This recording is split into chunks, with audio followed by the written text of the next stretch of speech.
means a lot to me. I know. He gave himself an F. He stopped the guy. That's great because Jarrell. You know. So let's just talk about the facts. The facts is that this was a very tough, durable guy who has not been stopped by Vladimir Klitschko. Stopped, I think, in the 12th round by Povetkin on the cut. Not really stopped. So Jarrell broke him down. He stopped him. The corner stopped the fight. I believe that had the fight went on, it would have been a spectacular type of stoppage that people were looking for. And Jarrell was very active, throwing a lot of punches, breaking this guy down. And again, you know, another learning curve, another big step in the right direction. In the last two fights, Jarrell beat the two best guys that he's ever fought. And Jarrell has less than 20 professional fights. So the fact that he has such a big personality and he's from Brooklyn, New York, so there's a lot of expectations. And I think that Jarrell is living up to those expectations. But obviously, everybody always wants to see more. And, you know, a guy like Wach has never really been, you know, knockout, drag-out type of fight. And I think Jarrell was on his way, but the fight got stopped before he was getting ready to do that. Jarrell, did you know early on that this wasn't you feeling at your very best? Did you know in round one or going into the ring? Or? I think I knew since the last week of training camp. I told myself, I said, no matter what you're going through your body field, just make sure your conditioning was on point, you know, because like I said, camp was just rough on the body. The elbow was just hurting, you know. I was getting massages and therapy on it from like a month and a half ago, you know. So I told myself the main thing is, listen, man, this is boxing. If I get through this, I get through anything, you know, because it's mental, you know. And I told myself if the power wasn't there, the conditioning got to be there, you know. And I had fun, even though I got hit with a couple shots. It didn't hurt me. The main thing was trying to stay in his chest. He tried to lay on me a couple of times. You know, he was taller than me, so I just made sure I just relaxed and had some fun, you know. Like I said, I gave my rating today an F because it wasn't my best performance, and I was lighter. So even my last fight was heavier. I think I felt a lot stronger. I felt a lot better. I was able to push him back a lot more. But I took my time, and like I said, I take a sloppy win over a good loss any day, you know. And it's boxing, man. You know, like I said, Anthony Joshua fought who before he got a title shot? Who did Deontay fight before he got a title shot? I'm fighting 2 top 10 guys already, and I'm not even guaranteed a title shot yet. So I say, you know, I take it for what it is. I take it as a blessing that I'm taking a harder route, because when I get there, they're going to have to kill me to get it away from me, you know. It's part of boxing, though. You know, it's a learning experience. Like I said, you know, Wach was a cool guy. You know, there was no, like, animosity. There was no really anger towards him. It was just business, you know. But Deontay and them dudes, I don't like them. So it's going to be a lot different, you know. So it's fun, man. You know, and I do want to say that even though he had a great performance, the fact that he has so much more potential and the expectations are so high because he has so much more potential is just great for Jarrell, because he just did the best out of 2 guys. Vladimir Klitschko, one of the greatest heavyweights of all time. Povetkin, Olympic gold medalist, multi-time world champion, one of the best heavyweights in the world. You know, they stopped him in the 12th round, and well, only Povetkin stopped him on a cut in the 12th round. And Jarrell stopped him, you know, way before the 10th round. I only sparred twice for this fight. This is the time no sparred twice. It was hard to get sparring partners. And Adam Kownacki, Adam Kownacki was my own sparring partner I already had, and he left last week to go train with Povetkin, you know. And you know, like I said before, it's hard for me to get sparring partners, and that's why last night was so hard for me to even fight Adam, because that's one of my best friends since I started as an amateur, and he's one of the only sparring partners that actually show up, you know. And it was great, man. Like I said, I had fun. It was good to put on for my city, and I'm glad it wasn't the best performance, because when you perform too good, guys don't want to fight. So I think, you know, it is what it is. Hopefully it was just the right amount of, you know, effort, so some of these guys think I'm not working and they call me out, and that's why they're going to slip up, because I know for a fact I still throw more punches than them, you know what I mean, and I still move better than a lot of these other guys. Do you feel that this helped or hurt your cause for getting one of those fights? I think it definitely helps, you know, because sometimes you can't look too great, you know, you got to look just enough so one of these guys, oh, you know what, I can beat him. So if you look at all these heavyweight champions that have belts right now, none of them really got big cojones, if you look at it, because none of them really want to fight for another guy for a title. If you watch how their attitude is, it's more about the money for them. Joseph Parker wants money. You know, he's not really fighting, oh, I want to fight Anthony Joshua, really want to fight Deontay. Deontay's really chasing Anthony Joshua for the money. When he got the belt, he wasn't really trying to fight any top contenders. I'm telling you, give me any one of them, and I'll fight him. So I'm trying to say, I've not turned down one fight yet. They told me, listen, we got Wach. I'm like, when? Okay, give it to me. Jarrell Washington, I had 3.5, 4 weeks notice. I'm like, okay, 11 months off, give it to me. You know what I mean? So it's not, I haven't turned on a fight yet, and these are guys who are top 10. I don't know how some of them stood there, but they're top 10 guys they gave me. You know what I mean? So, like I said, man, if anybody got the cojones, man, I definitely know it's me. It's a very exciting time in the heavyweight division. There's lots of different flavors in the division. Here we have a guy from Brooklyn, New York, right here at home, who talks the talk and walks the walk. He truly, you know, calls all the guys out, and he fights the best available contenders. Jarrell, you didn't seem like you had the fear factor this week from MARIUSZ WACH.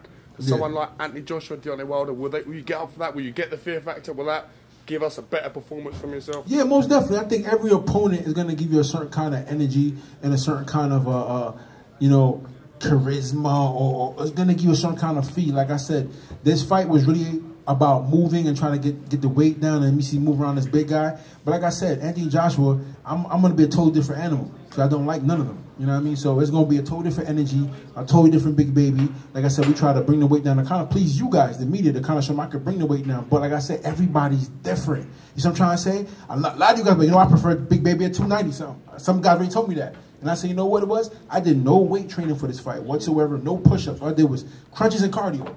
You know, and I felt like it kind of hindered myself because I should have stuck to what I regularly do. You know, but say it's boxing, it's a learning experience, it's a learning curve, and it's back to the drawing board. You mentioned Anthony Joshua. May I ask why you dislike Anthony Joshua? He got what I want. It's part of the game. That's all.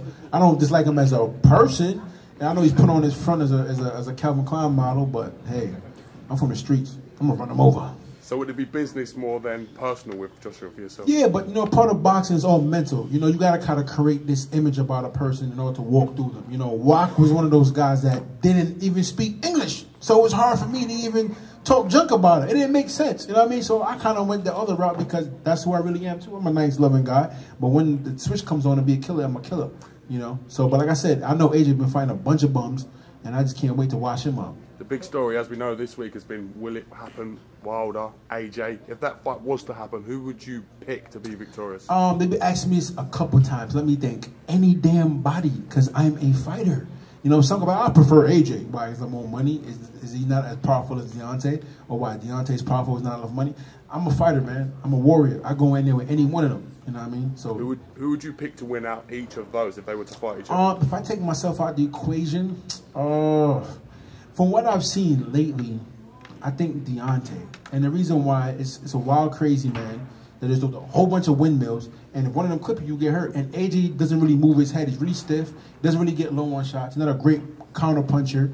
He does get hit by guys who are smaller, shorter, and slower than Deontay. So I kind of give the edge to Deontay as of now.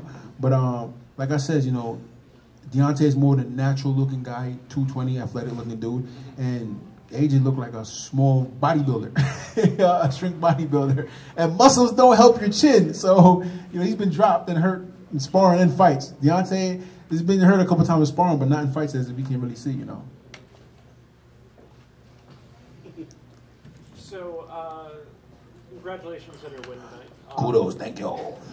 On paper, very, very good performance. I mean, Yeah. relative to Wack's opponents in practice, an ugly fight. I think you've acknowledged that Yeah. as well. Coming in, did you expect it to play out differently than it did? Did you think I, a spectacular knockout? yeah, I think, no, I know it was going to be spectacular. He's a tough dude. I think my main thing was I was going to beat him with a lot of shots. My main thing was I was going to land so many shots on him that he was going to forfeit and the referee's going to see something in it.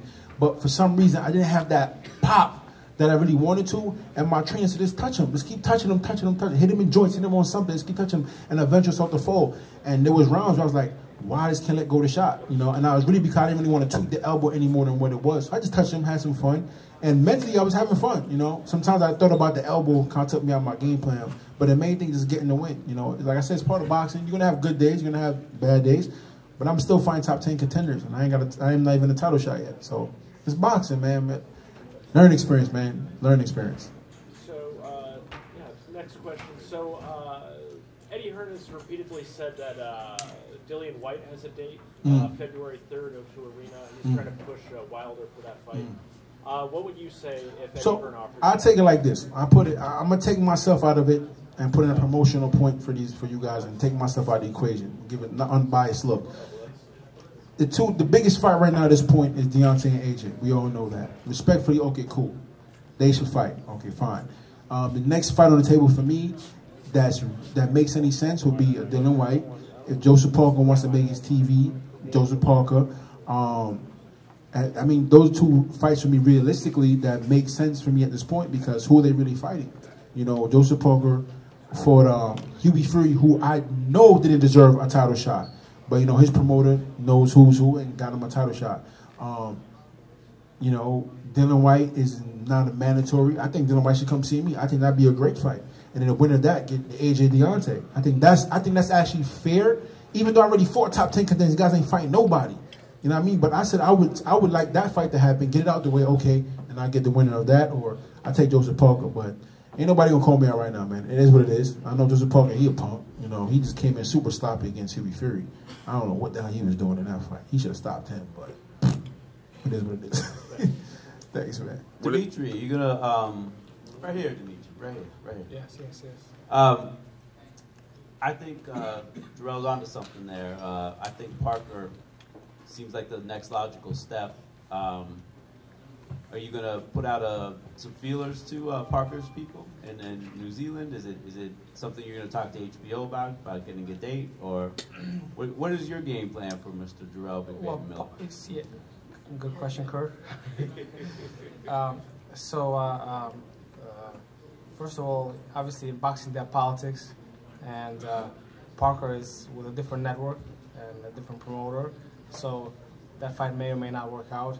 The Dillian White fight, Jarrell is highly rated in every ranking organizations. We're gonna try to make him the mandatory in one or two, so that this way, you know, the ranking organizations can put the politics aside to the best of their ability, and we can make the biggest fights for him. I think, like Jarrell said, a fight with Dillian White makes a lot of sense, and it puts Jarrell into a great position to fight either one of the champions.